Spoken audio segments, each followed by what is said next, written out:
unofficial Universal Orlando podcast is a member of the Mice Chat Podcast Network. MicePod.com. Now, discover the universe, one theme park at a time.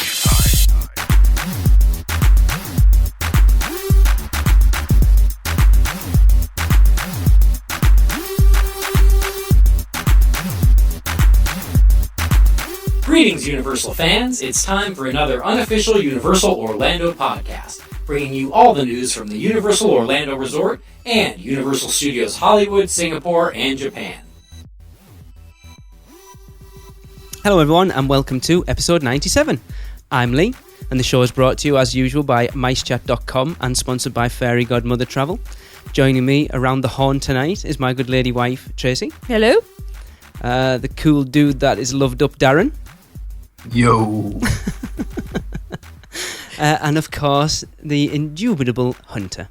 How's it going, everybody? No, I think he's also loved up. Let's just... Yeah.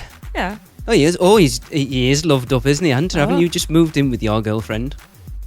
That would be correct. We just got situated. Everything's going quite swimmingly. Brown chicken, brown cow. He hasn't left the toilet seat up yet, then. No, not yet. There's been some other things, though. Oh, yeah. Oh, let's not get into that. Yes. That's Producers Club content. Yes, on happier couples note, one of our super fans just had a wedding over the weekend, so congratulations to Thomas and Lynette on their wedding. Absolutely. Congratulations. Yeah. Woo. I'd just like to say I have seen the photographs, and the pair of them looked absolutely amazing. And Lynette, your dress, wow, stunning. She looked so beautiful. Awesome. And of course, Thomas had his Superman shirt on. I even showed the that kids was that, and it was just like, that is so cool. Did you see his groom's cake? Yeah, definitely. That would look great. Oh, I love it. Awesome. Congratulations, guys. Yes, congratulations.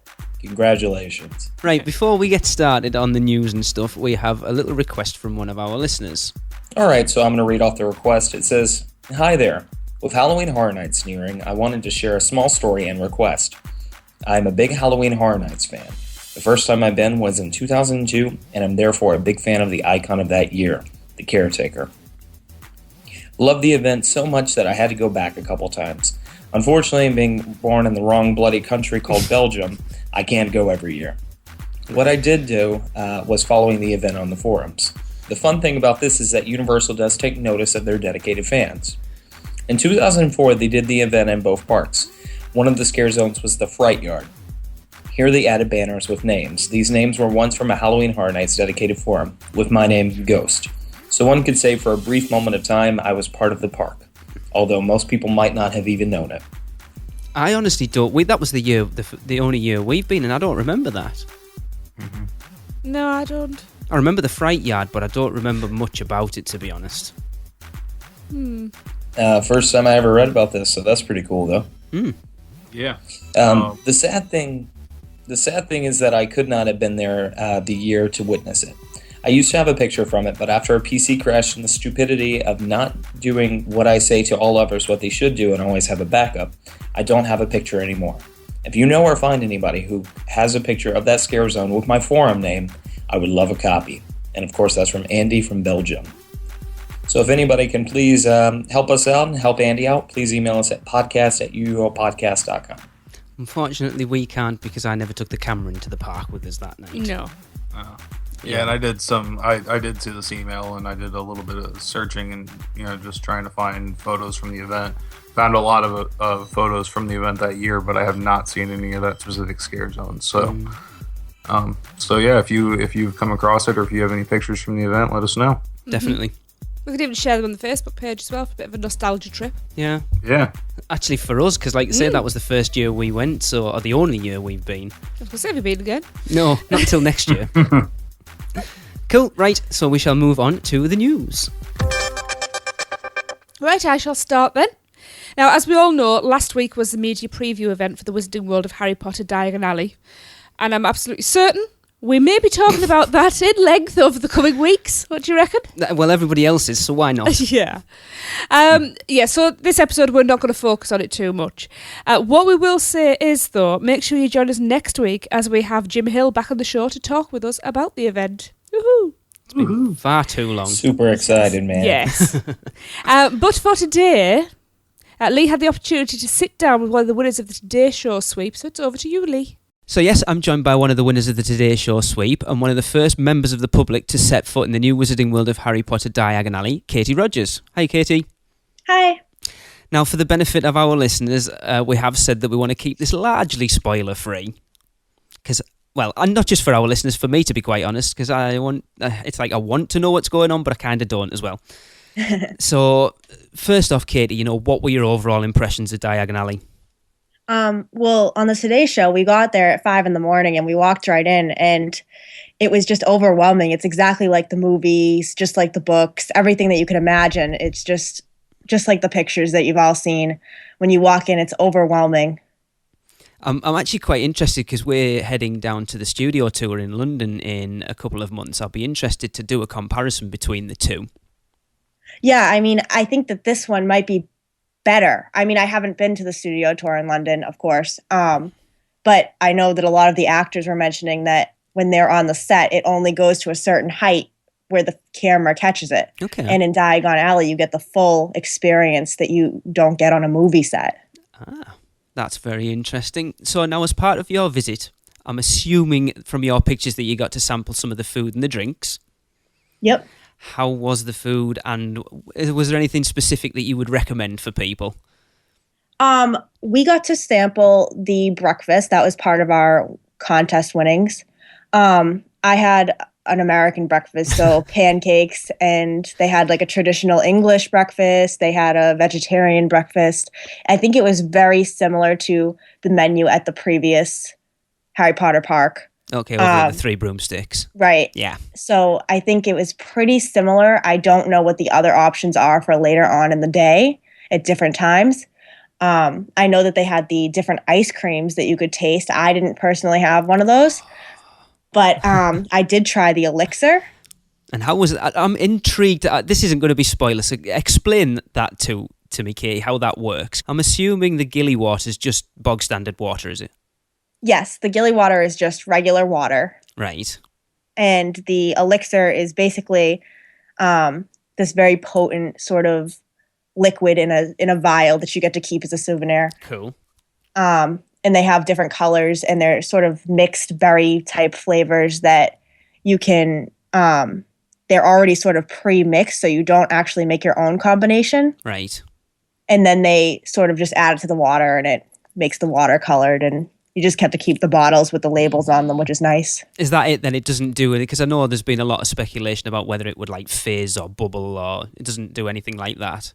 No, it's just colored sugar water, basically, that, it's very tasty. There's all different kinds of flavors, but there's nothing like special that happens. Okay. Another thing that we've talked about on the show quite a lot recently was the interactive ones, which I do believe you got to try out. We did. We actually got the very first interactive wands to keep. Cool. Yep. How were they, and do you think they're worth the $45 price tag if you'd have had to pay for them? I thought that they were very nice. All the ones that we got were identical, so I think they're going to make a variety of wands in the future. Right. They weren't character wands, Right. which was kind of a nice thing. When we were there, they were actually testing them out, so they were sort of making adjustments to things in terms of like making marks of how many times it took you to get the spell right. So I think that they're going to change it a little bit, but you don't always get it right away. Right. I would recommend the wand to somebody that probably knows that they're going to go back to Harry Potter. If you're going there for one trip, it might not be worth the money. But if you're interested in getting a wand anyways, I would, of course, get the interactive one since it's not that much of a difference in price. Obviously, when you went, the area won't have been that busy. Can you imagine how crazy that would be if you've got that, like Diagon Alley, absolutely heaving with people queued up trying to wait, and especially if people aren't getting the spell right the first time? Yeah. I think the whole thing is going to be crazy, to be honest. So, eventually when it dies down, I'm sure it'll be a little bit better in the off season, just like everything. Yeah. But I think it's worth it. If you're a big Harry Potter fan, you're going to get a wand anyways. I would go for the interactive one because there's a lot of little hidden things that you can do with them. Did you take them over into Hogsmeade with you when you were there? I don't know, because I'm not sure whether the interactive elements are working in there yet, are they? Well, I got an extra wand and I gave it to somebody that I knew wanted one, and I know that they took it into Hogsmeade. And I guess some of the things worked, but for the most part, they were turned off right now. Right. Because everything was still very much in testing phase. Yeah, I mean, we're still, about 3 weeks away from the actual grand opening, so, yeah. Yeah. Okay. Now, I'm assuming as part of it that you did get to go on the Hogwarts Express. Yep. We did get to go on the Hogwarts Express both ways. Right. How did you get to do the transition through the platform to 9 3/4? Yes, we did. So I was a little bit confused at first because there was wires through the part because they were still working on things in that area. Right. The illusion is not exactly what I imagined. I don't want to give out too much information. It's very interesting. I'm not sure if it's finished yet, so I'm not sure if I got that full experience to really tell you. Okay. So how was the actual Hogwarts Express trip? Actually, one of the questions I want to ask first is how long was it? I don't know. I think it was I would say about 8 minutes each way. That's not maybe. bad. Yeah, it was, just enough. Yeah. And I know you said like some of the elements weren't quite working as well, because I know everyone's been talking about the Dementors and because they put out that there was going to be big industrial air conditioning units on, and I think I seem to remember you tweeting out saying that wasn't part of it, or at least when you wrote it. The way that I've read about it, I thought that there would be sort of these very, like, not quite Forbidden Journey scary, but I thought that there would be, like, Dementors that you could physically see, but most of the ride itself is an illusion, and I think the reason that they do this is to keep it kid-friendly, because technically the ride is for transportation. Yeah. I know. So they don't want to scare you. Yeah, because it's been a big issue with a lot of the stuff in Hogsmeade already, that a lot of it's not family-friendly. Not necessarily scary, but with height restrictions on the rides that are already there. Yeah, the Hogwarts Express was very family-friendly, which I think was a good thing. It might be a little bit less intense than expected for the older fans, but it was a nice element that everybody could go on. Nobody's going to get scared. No one, there's no age limit. Yeah. How were the video screens? Because I know we'd seen some early renderings of it and people had commented that it did look a little ropey. I thought the video screens were fine. There was the windows are actually screens, as I'm sure most people know that have been following it. Yeah. And you basically see two different adventures going in and out of Hogsmeade to Diagon Alley, or to London rather. They were fine, I thought. Okay, well, that's good. Now, anybody who's been following you on Twitter, I don't know whether they actually tweeted it out, but you inadvertently got to experience the Harry Potter and the Escape from Gringotts. And as we've heard, there's been quite a few issues with it. But taking that into consideration, Katie, how was it? Actually, I got lucky. And when I went on it, there was no issues at all. And it was kind of funny because we went on exactly after the actors who did get stuck on the ride. Okay. We actually went on with Matthew Lewis. Cool. So that was pretty neat. It was, once in a lifetime thing. And there was no glitches on our run. So it was running perfectly for us. But I know that right after it started breaking down again. It's definitely a new experience. It's a different ride than Forbidden Journey completely. It's sort of like, kind of reminds me of the workings of how the Mummy runs. Yeah. It's scary, but it's not as intense as Forbidden Journey. That's what I'll say about that. Yeah, because we'd speculated on that quite a bit, with it being only a 42-inch height requirement on it as well, whether that would make any difference to the intensity of it. Right. How was the 3D? I thought the 3D was great. I mean, it was better than anything else I've seen in the park as far as 3D goes. Really? Yeah, I would say so. I'd never been on Transformers before this trip, and the screens in that compared to the other 3D rides I thought were a big step up, and I would say this is comparable to that as far as the screens. A question I want to ask then, as far as the queue lines go, Forbidden Journey or Gringotts? I would say they're both pretty competitive with each other. The queue lines, I don't know. There's part of Gringotts that I really like that I don't want to spoil that we had the opportunity to experience that was kind of like a little ride in itself. Ooh, that would be the elevator. Yep. Okay, don't say any more. I know all about that. Yeah. A few people have commented and said it's not as good as Forbidden Journey. Would you say would you still say Forbidden Journey is a better ride overall? I think you get a more overall Harry Potter adventure in Forbidden Journey, Nice. a more generalized one where Gringotts is a very specific time period and it's a very specific character thing going on. And Forbidden Journey does have those actual physical objects in it, like the dragon and the spiders. So it's a different ride. Okay. So moving on, you've already sort of mentioned that you got to do the ride with Matthew Lewis. Did you get to meet any of the other celebs when you were there? We pretty much met everybody that was there, except for I didn't actually get to meet Ivana Lynch. But I think that everybody else I met, it was very brief when we met them officially. When we went later in the evening, that was actually their VIP experience. So they were wandering around, but I didn't want to really bother them too much. Yeah. We did get a picture with whoever came to, the Today Show event after it was done airing, a group picture, but you didn't really get to talk to them too much. Okay. Well, that's to be expected, I suppose. Right.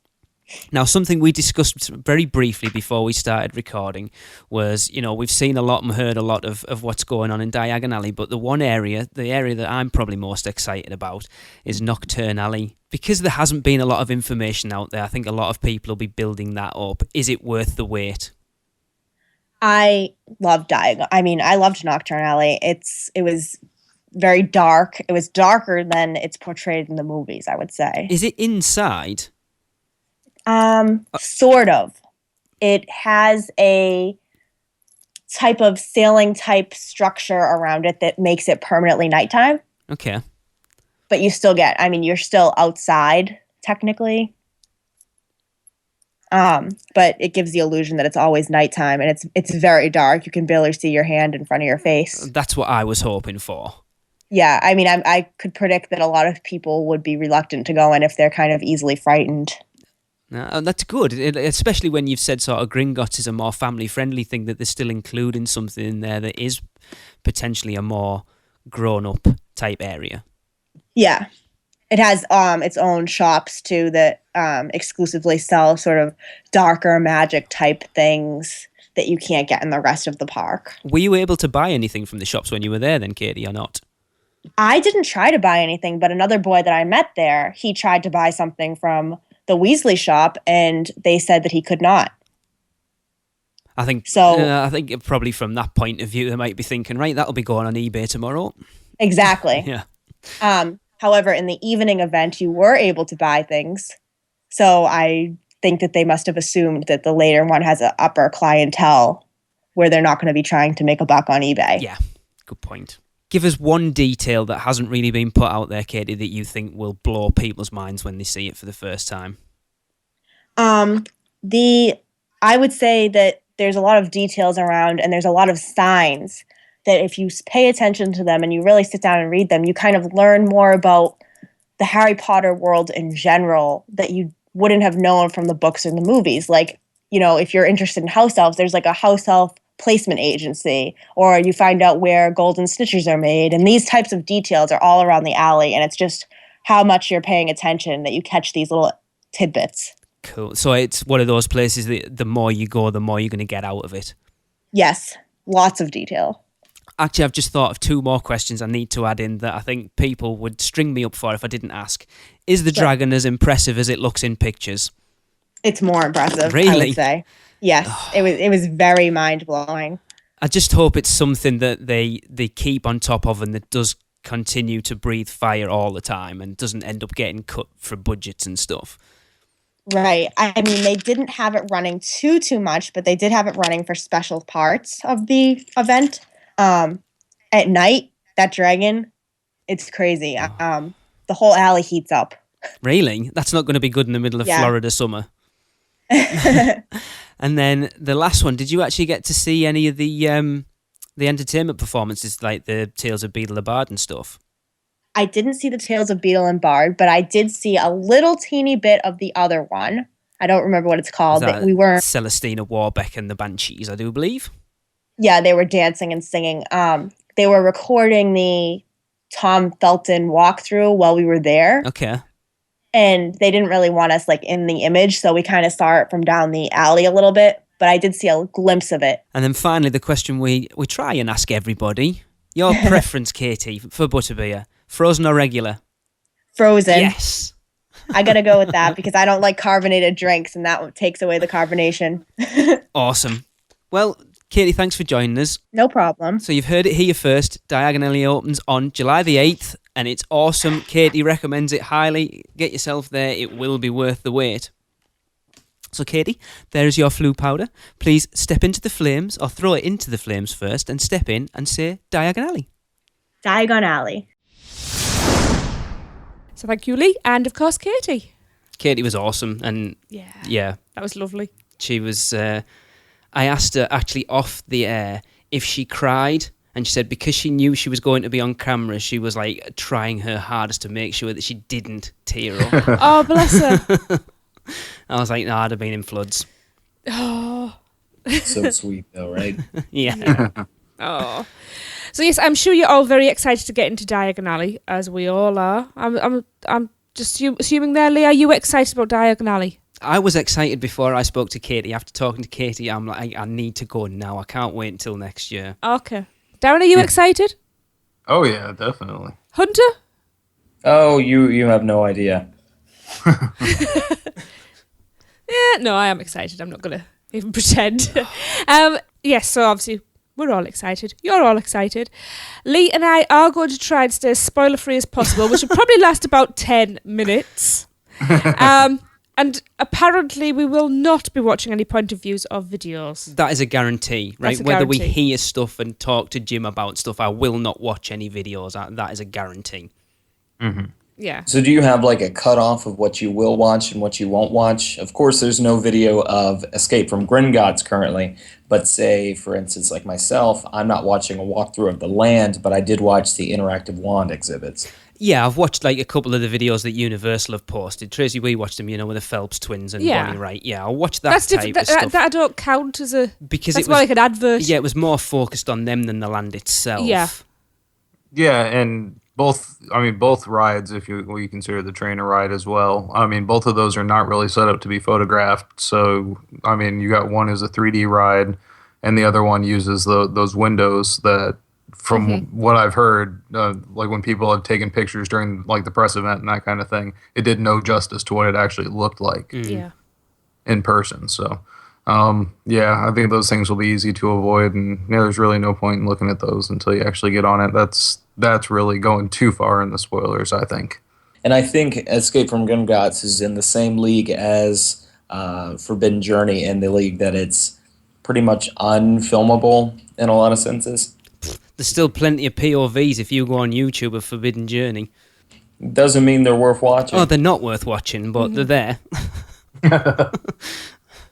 I'll be interested, just as an aside real quick, I'll be very interested to see if we get any lights on videos, just like we have with Forbidden Journey. I'm sure eventually. Probably. Yeah. Cool. That's it. Yep. Universal Studios Japan expects its new Wizarding World of Harry Potter to bring in 2 million more visitors to the amusement park annually after it opens up July 15th. It's quite a big number. That is a big number. So it says USI Co. have said that the newest edition will be spread across 4, what is that, hectares? Hectares. Okay, across 4 hectares, and will include, sorry Hector, and will include themed rides and other amenities taken from the best-selling Harry Potter book series created by author J.K. Rowling and the movies produced by Warner Brothers. The main feature is a flyover above Hogwarts Castle and the village where Harry spent his childhood. Intricate details such as snow on rooftops and lights in windows are also being made possible due to new cutting-edge imaging technology. The new edition costs the company 45 billion yen, which is $442 million, and more than half of its annual sales. The Japanese version of Harry Potter's world also includes unique features not found at the Orlando counterpart. It will include the Black Lake, the lake that sits below Hogwarts, and as have been added, we'll have real owls.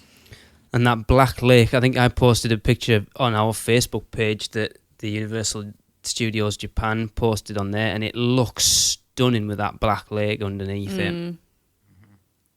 I'm not sure how real owls work, because I actually heard they were supposed to be putting them in the portrait gallery, in the portrait room. I'm not quite sure. Owls poop a lot. Exactly. And can be very, very noisy in an echoey sort of... Yeah, they're quite rambunctious creatures. Yes. But you look there, they said it cost 442 million. A Hogsmeade cost, I think it was 250. So it's nearly twice as much as it cost to build Hogsmeade. Well, you got to think, they've probably, and because that was the first iteration, probably they cut down the initial cost from what we have over in Orlando and invested that in more features for the land that we don't have exactly yet. Yeah. Yeah, owls are expensive. They are. Well, Very, very we'll find expensive. out when everyone gets into... there's the Owl Emporium in Diagon Alley. There is, but Maybe all the money went to a giant squid audio animatronic. Now in the that Black would Lake. be cool. Maybe it's not an audio animatronic. I can't even speak.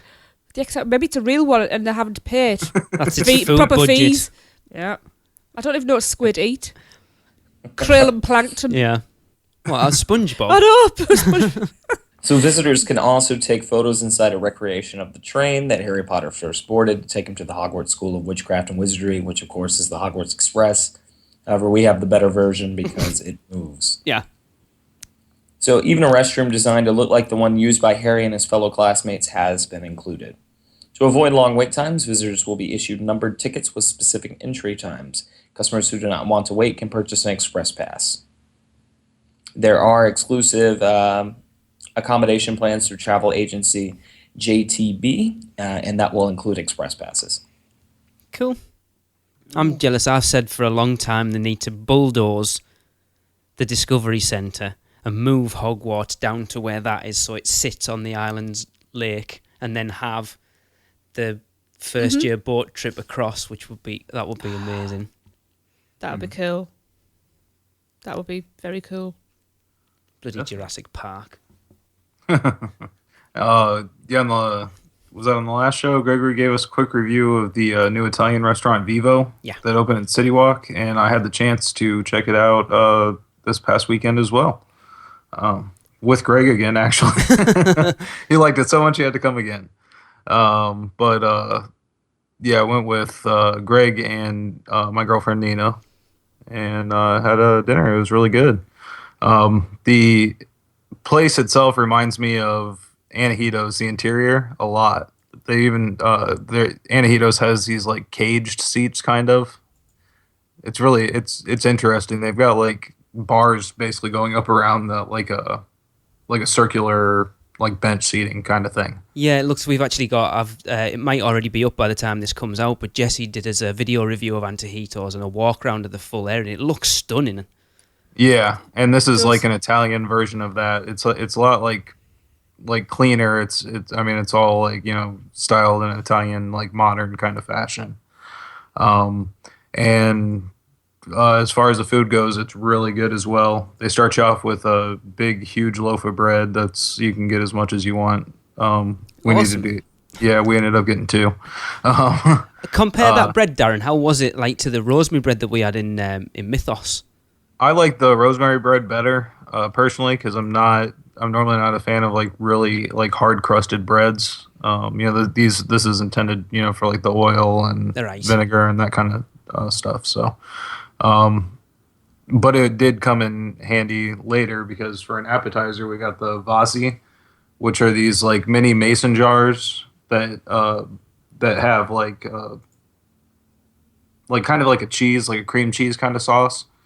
That they make with your choice of like a topping on it, and Greg actually got it, and he got the candied walnuts on top. Yeah, so you basically just mix that all together, mix that in, and then spread it on. They give you like 3 little tiny pieces of toast but it works well on the bread as well. So that was really good. And then Greg got a drink. Oh, what is it? It's some blackberry. I'm looking at the menu here now. Oh, the drinks are not listed on their menu. Typical. Yeah. He got some crazy blackberry $10 cocktail. Whoa. He said it was really good. I have pictures of it too. I'll be posting on the page along with all the food that we got. And then for main entrees, Nina got the lasagna, which comes really, really neat. It actually comes in the little baking tray that they put it in. It's like a little ceramic tray. Cool. And then with the sauce to the side, so the sauce doesn't get all baked in with the lasagna, so you get it kind of fresh. Yeah. So that was really good. And then there's kind of like a green pine topping. It's kind of weird. Okay. But there's just a little bit on the top. I don't know exactly what it is, so I'm not going to say. I got the traditional spaghetti and meatballs. Which look gorgeous, by the way. It does, looks great.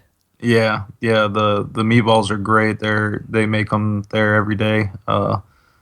As you heard on the last review, they got to talk to Jason a little bit, Stephen Jason. I know how lucky that Gregory managed to get invited because he ended up going with the touring plans crew. So they pretty much, the way they do food reviews is they'll order everything on the menu. Yeah. And so he got to try everything, really. Yeah, what did he got? He got something with veal. I'm trying to look for it again on the menu here. What sort of prices are we looking at, Darren?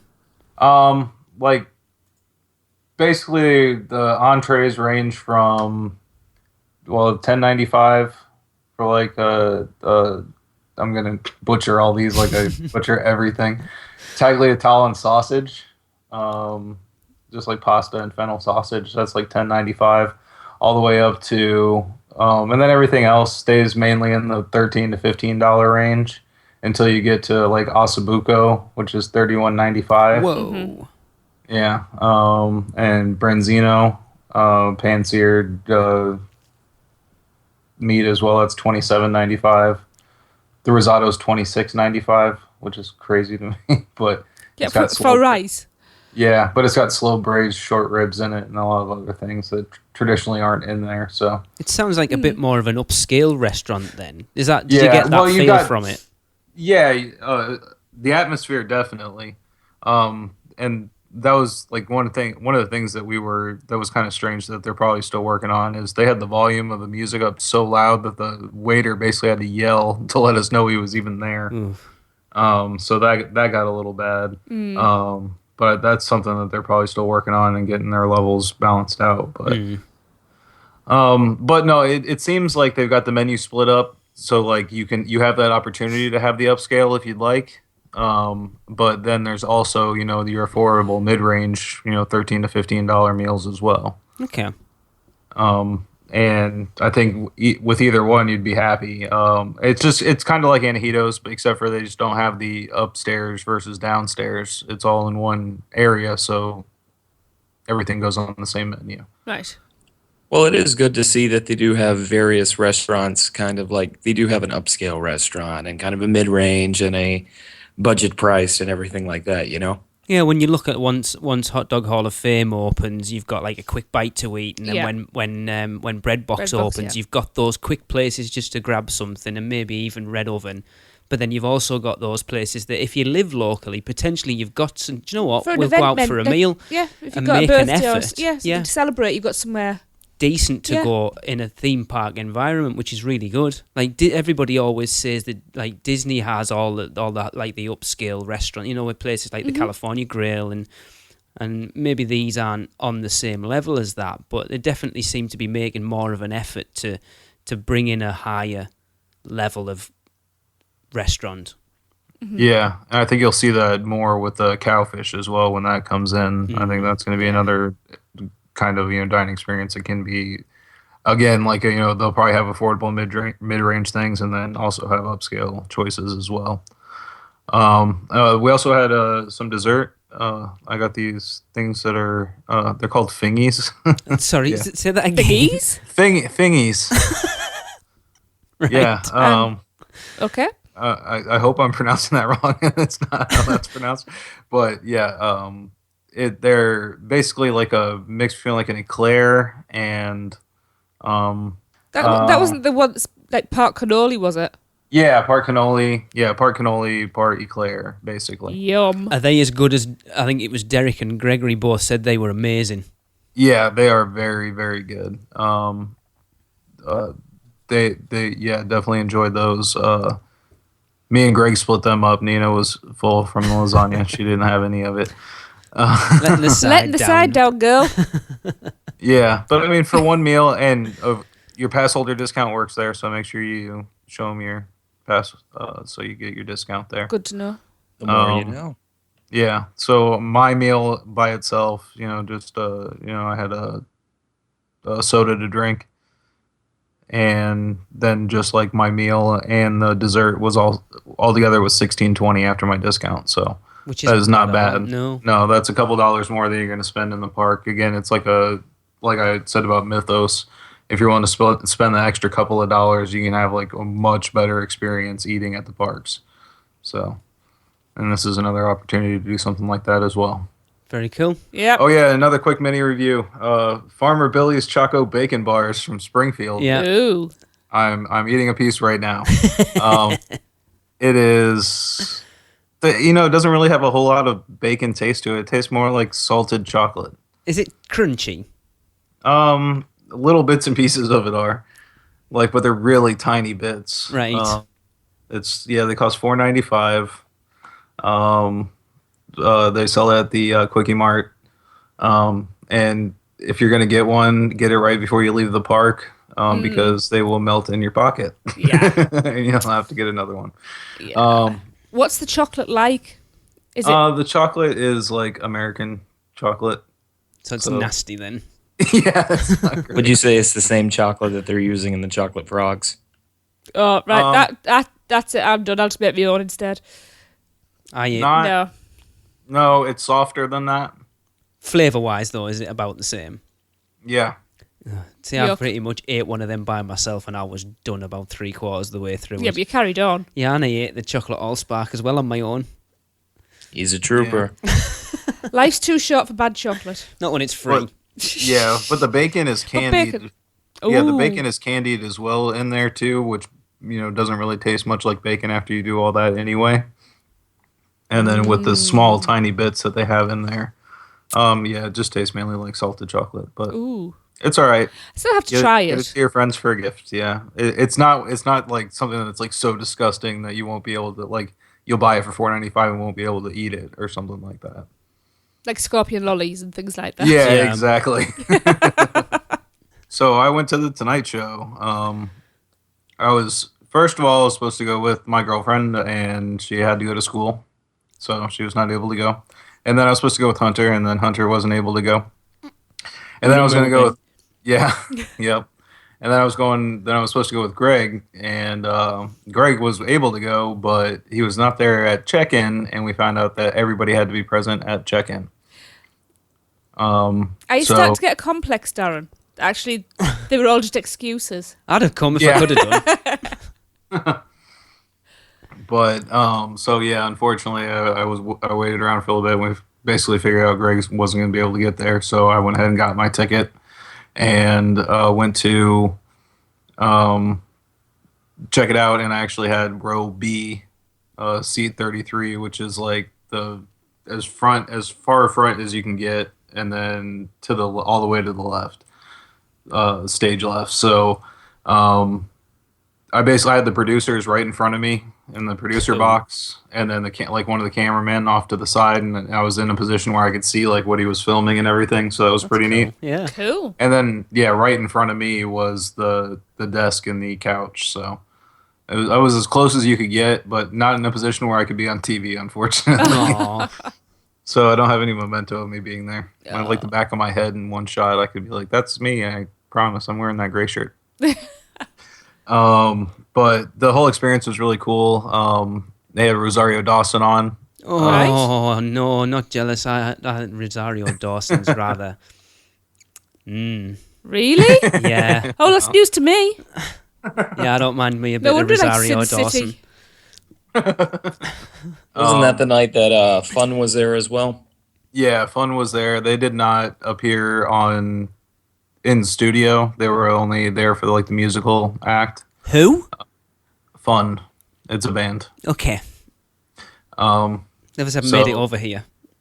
so yeah, so they did the first that they filmed the actual show, and like on the tickets it said that started at 5:45 and went to 7:45. It actually, like, they were letting people into the studio at 4, and it started at about 4:45. The pre-show, like, warm-up started at like 4:30.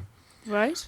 So everything got over, and it was done and tied up in an hour. I guess they allow extra time in case, they have to do reshoots or anything like that. Especially because the other guest was an animal trainer. I forget his name right now. Because it was Jeff's- supposed to be Tracy. Tracy Morgan. That was the one.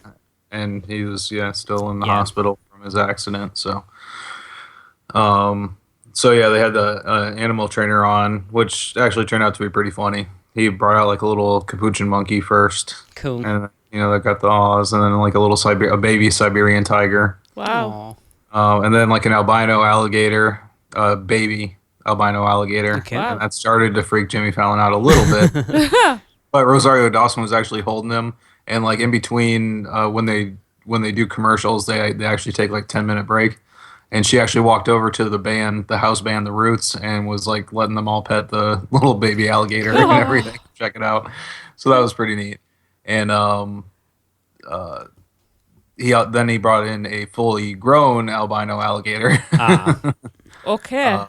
And then as a big finale, he brought out an elephant, Oh, like a full-size elephant. okay.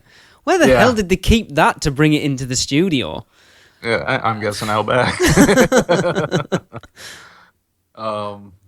Yeah, but the whole experience was really cool. It was really neat to see, it filmed and then go home and watch it on TV, because they actually did have enough time to get back to the hotel and see it air that night. Cool. And, yeah, so with it fresh in your mind and seeing what actually makes it and how it looks there versus how it was filmed was a really cool experience.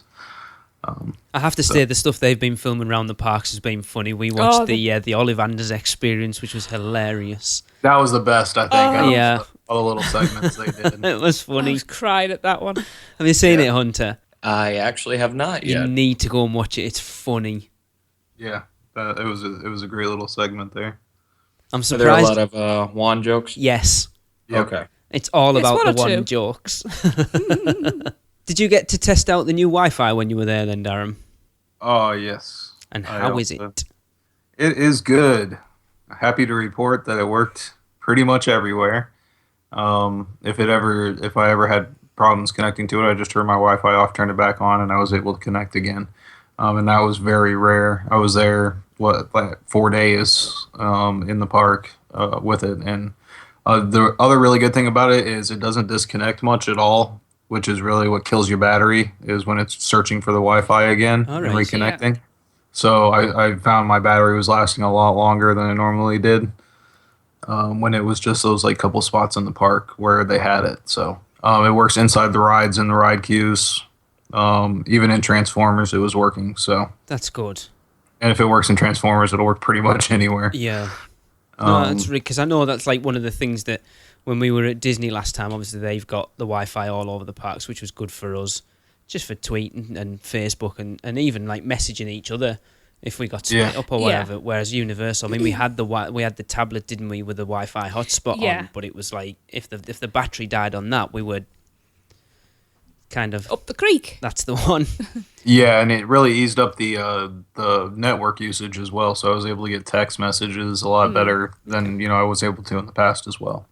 My only So concern. that So I was saying Oh, my sorry. only concern with that, like it was in the Disney parks, is you see too many people walking around with their noses in the phones and not interacting with their own families, and that's Yeah. it's really sad to see that's how society's evolved. I ended up having to ride the carousel because of it. Yes, you did.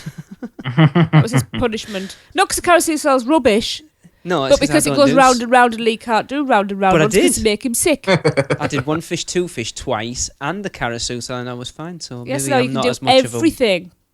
I don't know about Stormforce Mind. I think you need to do that one. I don't know. I need to see you pop. Did you use the Sorry. app at all when you were there, Darren? Yep, use the app as well. outside the park, it's still a really helpful resource because it has all the ride descriptions and a nice map of the areas and everything. Some things are omitted, namely the DeLorean. I mean, get that on the app. Come on, guys. They have these cool little they have these cool little depictions of everything in the park, basically, except for that. And so, yeah, just get on it. It's a little square you got to put in there. Just do it. In the park, it becomes way more useful because it gives you wait times and it's updated with Universal servers. And previously, that hasn't been a great experience, but now that they have the Wi-Fi working and everything, it was a great experience. The updates were accurate. Pretty much anytime I looked at it, as accurate as outside of the building is.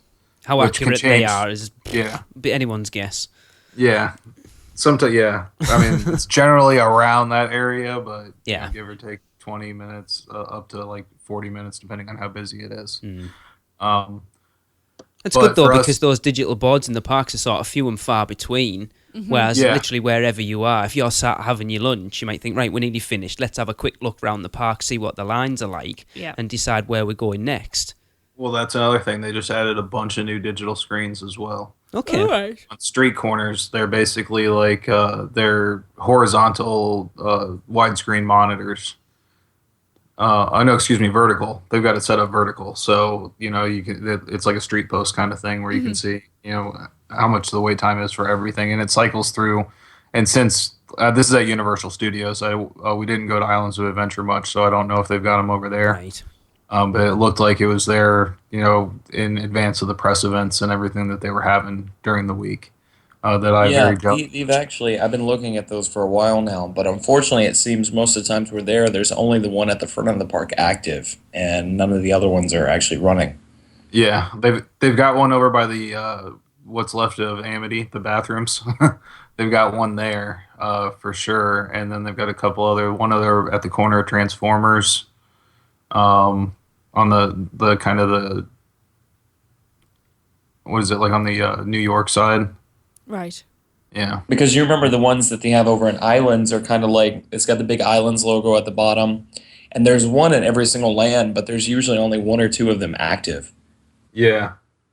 Yeah, no, these ones, every one of them that I saw during this week were active, but I don't know if that'll continue to happen after, the heavy season and everything like that. We'll see if it's worth it to them. But, I mean, they look pretty low power.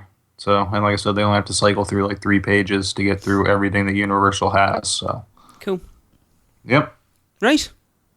Shall we move on to the rumour mill? Oh, yeah. Go on, I'll go quick. It's not so much a rumour, but it's something I read. I think it was on the Central Florida Top 5 Ken Story, who's a listener to the show. He posted something. Apparently, there's supposed to be the 2 telephone boxes in the London facade at Diagon Alley. Anybody know how you get into the Ministry of Magic and the visitors entrance? You dial magic. Apparently, if you dial the number, which is 62442, you get a message. Now, apparently Seth Kubersky tried it last week and didn't get anything. I think we will ask Jim when we get Jim on and see if he's tried it. But that is the rumour. Whether it's true or not, I don't know. Now, I'll stick with Diagon Alley, but the maps for the interactive ones, I don't know. Again, we might ask Jim this next week. But apparently, the markers on the map for Nocturne Alley are in black light marks. So you'll only see them on the map under black light. I don't know whether that's true or not, but that's what I heard. If that's true, that's pretty cool. That is pretty cool.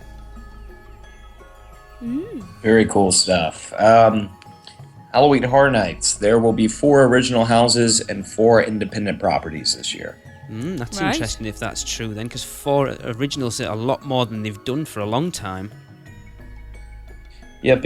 As for the IPs, I've heard Halloween is definitely coming back. Yep, got that one. Halloween is weird, though, because it will be the only house that is not on a soundstage this year. Okay. Right. The Purge is a scare zone. Darren. Yep. Yeah. Just one. I heard The Walking Dead's coming back this year. We talked about that last time. That's not a rumour, that's true. There will be additional tent houses, but surprisingly, Halloween is not a soundstage house. Yeah. However, of course, The Walking Dead is going to be soundstage. There will be a Dracula house this year. That will be on a soundstage. Interesting. As well, the other confirmed rumor is Alien vs. Predator. See, I've heard that. Yeah. Which would be bloody awful. Really? Alien versus the film was absolute film was garbage. terrible. I've only seen the first one. I couldn't bring myself to watch the second one. Now, I don't think like you that can idea. blame, this is probably a better discussion for the Real Fans podcast, but I think you can blame the movie's effectiveness not on the monsters themselves, but the characters that are in those films. So yeah, in the same vein then, I've heard that rumours are even stronger for Alien. Yeah. So I'd heard people speculating about Alien vs Predator, but the Alien rumour was apparently the stronger one. see, I'd like to see Predator. But it's not horror. It's bloody scary. Predator isn't, as a film, isn't a Noise. horror film, is it? It's an action film. It doesn't really... No, but imagine being stalked by something like that. It would be cool, but it doesn't fit for me. I think Predator takes cues from both genres. Yeah, I think so too. I'd be a lot happier if it was Alien vs Predator, because I won't get to see it, but... if they did Alien, the only way I would be happy with that is if they're doing a test, and that next year they do Aliens. Yes. I would see people walking around in those... Because that would be... I can't think what I'd they're be called. happy with that. They test the Alien thing out this year and then because it'd be two different... Like, obviously, if they did Alien this year, it'd be more like a claustrophobic, sort of hiding in the shadows type thing. Sounds Then good. they do Aliens next year, which is full-on balls to the wall. You know, Marines running around shooting pulse rifles and tons of aliens. So you wanted to be Aliens, not Alien, huh? I'd be happy if they did Alien this year with a precursor to doing Aliens next year. Gotcha. One other thing. Supposedly, Jack the Clown will be back in some form. Oh, see, that should be next year. Oh, yeah, because you would have seen me running I'm away really- screaming, wetting me pants. I've never seen an icon. There wasn't No, really I know. one when we went. But from what I understand, there is going to be a house themed around clowns. So, of course, Jack is going to be making an appearance. You're not there this year. So I it know, I'm doesn't so matter to pleased that's you. not next year. Might be next year. Killer Clowns from Outer Yeah, I was gonna Space say, next year. Mike, You've if heard you're it here listening, no first. clowns next. No, Killer Clowns from Outer Space. Thank you very much. Yeah. And as far as rumors on soft openings for Diagon Alley, I've heard that from somebody that has had some really good inside sources before, not to expect anything until after team member previews whenever they occur. Right. Yeah, so they're not hopeful for any openings before then, but they did say that when they do have the soft openings, everything should be operational for those. You won't have like stores shut down or anything like that. Okay. You'll be able to have the full experience. So The thing is, you good look to at it from this point, when this show comes out, we're only a week and a half from grand opening. yeah, and even when I was there this past weekend, there were tons of people just sitting outside of the thing waiting. So they had to have a bunch of team members out there to constantly talk to people and say the same things over and over again. So Anybody got anything else? If I recall correctly, wasn't Stan and the Talking Head out there interacting with guests? well, interacting with the VIPs. VIPs and media people. Yeah. Gotcha. My bad. But the guy they got, it looks awesome. Yeah, he If you see does. pictures of him, yeah. Yeah. Cool. Is that it? I've That's got it. another one, but I'm going to save it because we're... Okay. So, right, as usual, we're going to take a quick break, and then when we come back, we're going to pass it over to Gregory for another one of his on location. This time, we will be talking to Seth Kubersky live from Cabana Bay. Diagon Alley is opening at Universal Studios Florida this summer, and we know all you witches and wizards can't wait to visit. So let our friends at Fairy Godmother Travel deal with the muggles and resort reservations. They're Universal Parks and Resort specialists, as well as an authorized Disney vacation planner, and their service is free to you. From the new Cabana Bay Hotel to those other hotels run by a mouse, Fairy Godmother Travel can book all of your Orlando area vacation needs. And make sure you let them know you heard about them because of UUOP, because every UUOP referral helps us continue to bring you the best Universal coverage we can. Contact them today by phone at 832-284-4002 or toll free at 888-939-6425. Or go on over to fairygodmothertravel.com. Let Fairy Godmother Travel make your next vacation magical. We now return you to your regularly scheduled programming. Hey everybody, this is Gregory with the unofficial Universal Orlando podcast, and I'm here today at Cabana Bay with Seth Kubersky. Hello. Today we're going to be asking questions, and we'll start with who is Seth Kubersky? Seth Kubersky is a writer, journalist, blogger here in Orlando. I write for the Orlando Weekly newspaper covering arts, culture, and theme parks. I contribute to touringplans.com and to the unofficial guides to Disneyland, Las Vegas, Walt Disney World. And generally I'm a theme park fan, grew up in New Jersey, and somehow found a career writing about the parks that I love. All right. Have you worked in the parks before? Yes. When I first graduated from college back in the mid-90s, I moved down to Orlando, and my first grown-up job was as an entertainment technician at Universal Studios Florida, back when there was only Universal Studios Florida. I worked on the Ghostbusters show before it closed. I worked on Terminator. I worked on the Barney show. And then I moved over to entertainment production and was a supervisor for special events, Halloween Horror Nights stage manager, worked on the Mardi Gras parade, and I was there until 2000. All right. What does a typical day of work look like for you? I usually spend a couple hours in the morning catching up on emails and Twitter and doing some writing, writing a couple blogs a day, hopefully. And then my afternoons are usually spent at one of the theme parks, most likely Universal Orlando. All right. What is your must-have equipment while in the parks? I try to travel pretty light. I don't carry any backpacks or big DSLR cameras, though if someone wants to send me one, I'll happily accept.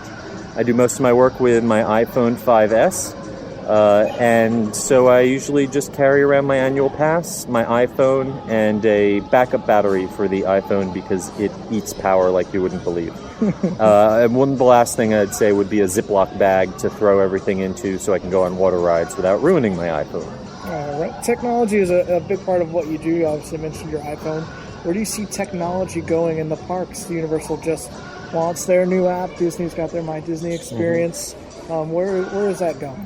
I think using apps and iPhones for park planning purposes, finding out wait times, seeing where the nearest restroom is, that's all great. I'm more excited about things like the interactive wands that are rumored to be coming to Harry Potter that get people's faces up and out of their phone, get them interacting with the environment around them. I'd like to see more technology that forces people to communicate with each other, brings them deeper into the story, and isn't just something to distract them while they're waiting in line.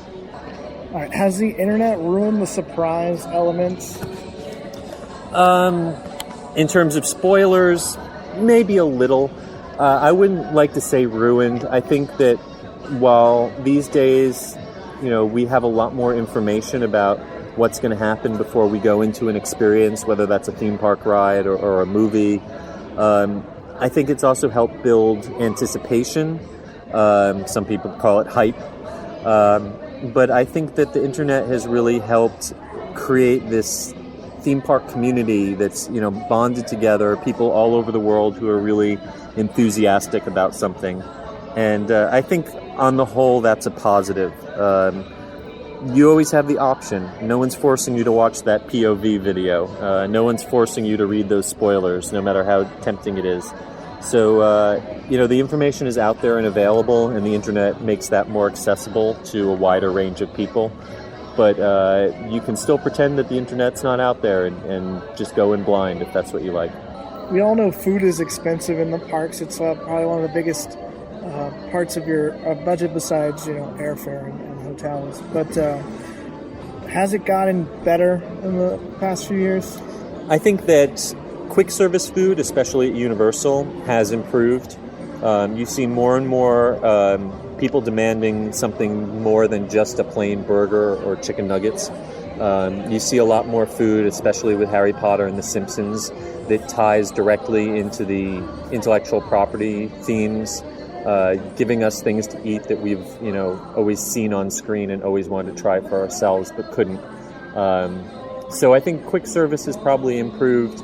Table service has gone downhill over the years.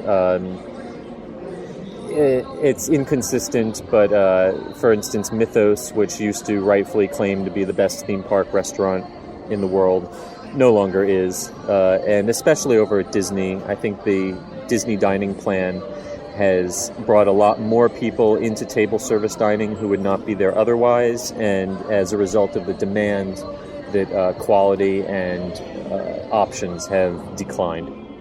You talked a lot about the food options in Harry Potter, a lot about the food options with Simpsons now. Mm-hmm. Is that where you spend most of your food money in the parks? Or? To be honest, I'm a little obsessed with Simpsons Fast Food Boulevard.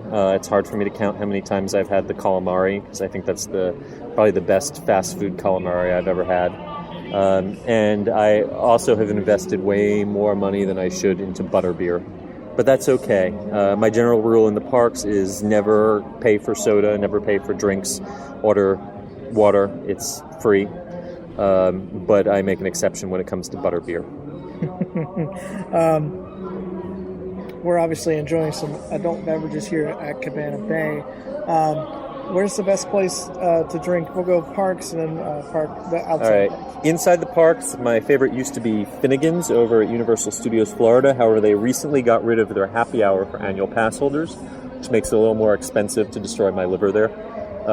So inside the Universal parks, I'm now going with the Watering Hole, which is over in Jurassic Park. Has some fantastic bartenders, and I believe is still doing their happy hour special. Over at Disney, I've really been enjoying the Hollywood Brown Derby Lounge at Disney's Hollywood Studios. I tried a flight of moonshine the other night, and I will never forget it, except that I can't remember it. And I think my top pick is probably La Cava del Tequila at Epcot's Mexico Pavilion. I am a fan of Antojitos over in City Walk, but I think the knowledgeable bartenders and the selection and the atmosphere at La Cava is really unmatched. Does Cabana Bay make your choice harder when booking an on-site hotel? I think it definitely, people have to do the math because it does not come with free express passes. Depends on how many people there are in your party. If you've only got 2 people in your party, you might be better off staying at Cabana Bay and buying express passes a la carte. If you've got 5 people in a room, you probably will be better off in one of the deluxe hotels with the free express. But I think all of the Lowe's operated hotels are really fantastic, and that I love having the option of Cabana Bay. The prices can't be beat. This weekend I'm paying about $150 for a suite, which is really unheard of. And once that lazy river opens in a week, I think you're going to find me floating there quite often. We're almost open all of the new City Walk options. Mm-hmm. So we're looking forward to Bread Box, Vivo, Hot Dog Hall of Fame, and Cowfish. I know my most anticipated is Cowfish. Looks like we'll get it last, but how about you? I'm curious about all of them. Vivo, I'm not the hugest Italian food eater, so I'm mildly interested in that. Hot Dog Hall of Fame, I mostly want to make sure that they have spicy brown deli mustard and none of that yellow mustard junk. Bread Box, they're going to have to work really hard to win me over because I'm a big Wawa Shorty sub fan. It's hard to compete with that. So I'm going to go with Cowfish too. The idea of combining burgers and sushi, frankly, scares the heck out of me. But I am a huge sushi eater, and I am always happy to have a new option for raw fish in Orlando. Oh, I'm super excited for Cowfish. Mm-hmm. almost all of Universal's recent projects have replaced previously used areas. You got to look at Transformers, Despicable Me, Diagon Alley, Hogsmeade for the most part. Even the Cinematic Spectacular edition have all used previously used space in the parks. Sure. Are we going to see Universal switch to filling out the few expansion pads they have before replacing other things? You know, Universal is not like Disney. They don't have the blessing of size. They don't have a lot of land. If you look at a satellite image and you see you've got residential areas and schools and city-owned infrastructure bordering them on every side. So really, Islands of Adventure is nearly out of space. Once Project 340 goes into the Jurassic Park, that takes up just about the last of the space there. There's a little bit of room to expand over in Seuss, and I hope in the next couple of years that we see some all-ages, family-friendly attractions going in there, much needed. And then over at the studios, the last spot that you really have is the plot of land where the sprung tents for Halloween go up between Men in Black and The Simpsons. The problem with that area is that's the pyro bunker where they store the explosives used for fireworks shows. So it would take some clever engineering to move that to a new location. But I think that that's the last spot that they can really expand within the borders. And I hope we see something going in there before the end of the decade. I know there have been many ambitious plans over the years. Originally, the Jurassic Park ride was supposed to go there. So we're going to have to wait and see, but it's just part of the nature of Universal that going forward, they're going to have to replace more than they can build out, simply because they're landlocked. So is there a solution in there for that growth problem? Well, the solution was the Lockheed land that they sold off a decade ago when they were low on funds. There are always solutions. There are blue sky dreams about monorails. There is land across from Wet n Wild that they own.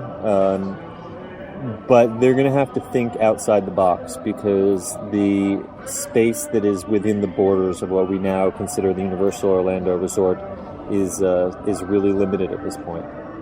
All right. So moving into our last few questions here. What are your top 3 Universal attractions?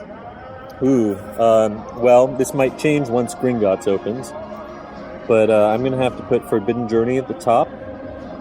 I'm going to have to cheap out and put number 2 Spider-Man and or Transformers and stay agnostic between the two of them for the moment.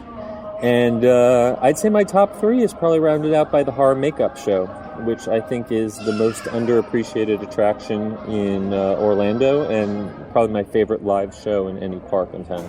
Yeah, I honestly think that they market that show and they don't focus on the comedy part of the show, which is really its biggest draw. Bottom 3. These 3 aching for a replacement. I can't stand Sinbad. I think that the set is phenomenal and that there's some really great stunts. But I can only recommend the Sinbad show to people who do not speak English because the dialogue is so bad that I find it physically painful.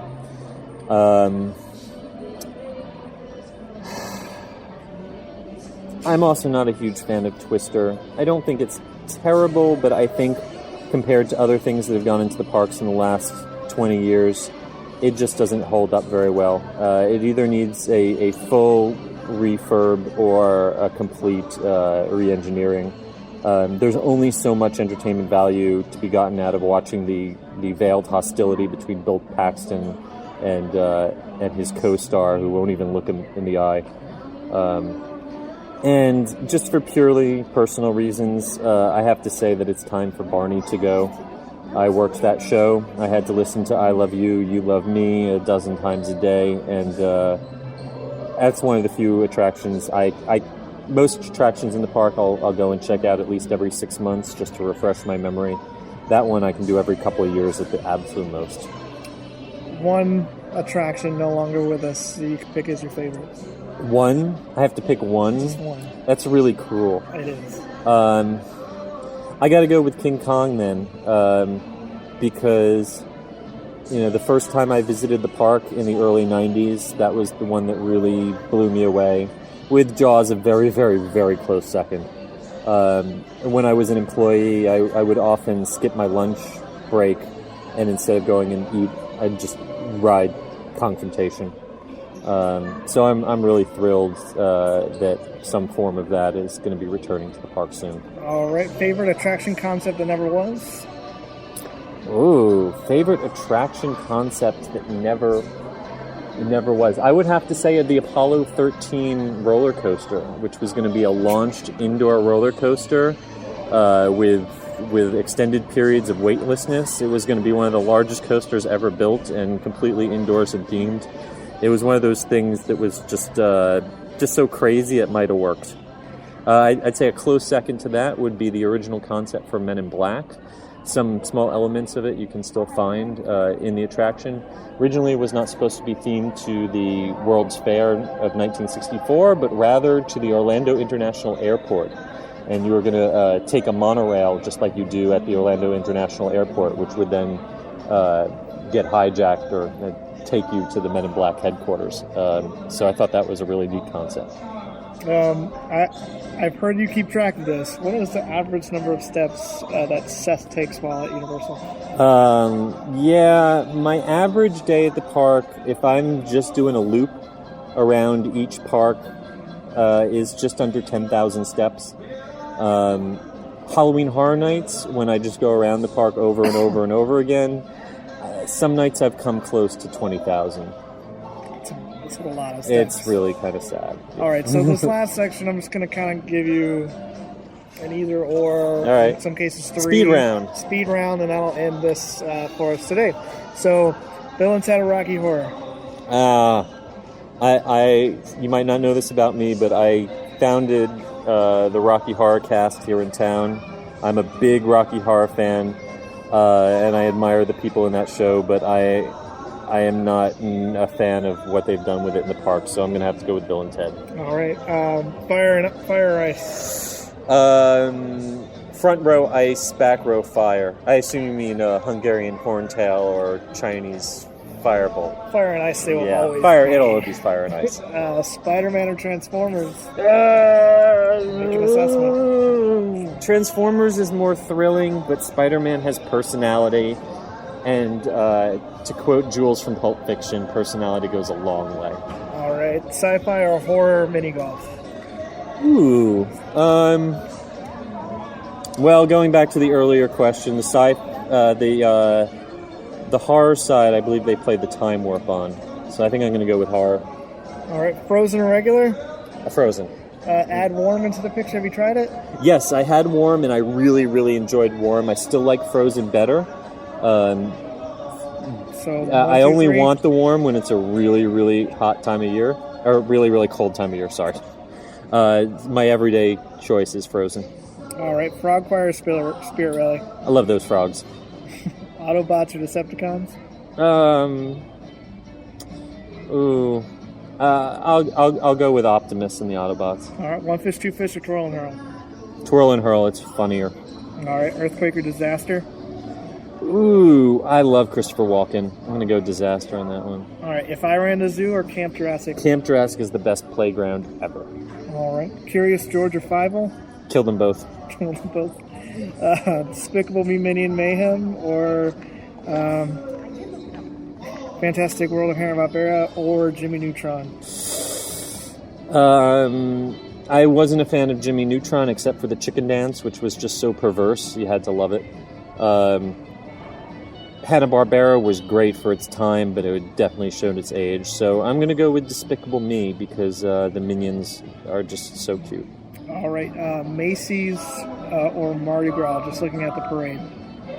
Purely based on the parade, the Mardi Gras parade's a better parade, I think. All right, and Iowa or USF currently? Like today, before Diagon Alley opens? Diagon Alley's not open.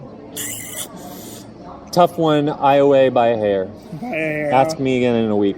All right, that's been all for us today. Thank you, Seth, for your time. Thank you so much for having me on. And if you want to follow me, at S Kubersky, SKUBERSKY on Twitter, please go to touringplans.com and pick up a copy of the unofficial guide to Disneyland, Walt Disney World, Las Vegas, or wherever else you're going. And you can read my column every week in the Orlando Weekly or at orlandoweekly.com. Right, well, thanks for that, Gregory and Seth. And of course, that will bring us to the end of episode 97. So don't forget to join us next week, as Jim Hill will be joining us to talk lots of Potter, I'm sure. Also, check your feed this weekend, Sunday, hopefully, probably Monday, and we'll have something special as an extra little bonus episode for you guys. So until then, for Darren, Hunter and Tracy, I'm Lee, and this has been the Unofficial Universal Orlando Podcast. That does it for another Unofficial Universal Orlando Podcast. Between shows, we'd love for you to get in touch. So email us with your spews, funny schmitz, comments, questions, and news to podcast@uuopodcast.com. Keep up with what's going on every day by following us on Twitter at UUOPodcast, like our Facebook page at facebook.com/UUOPodcast, follow us on Instagram and Pinterest at UUOPodcast, subscribe to our YouTube channel at youtube.com/UUOPodcast, and don't miss a show by subscribing to us on iTunes, and please leave us a review. Not an Apple user? Then head over to uuopodcast.libsyn.com and subscribe to the feed while you're there.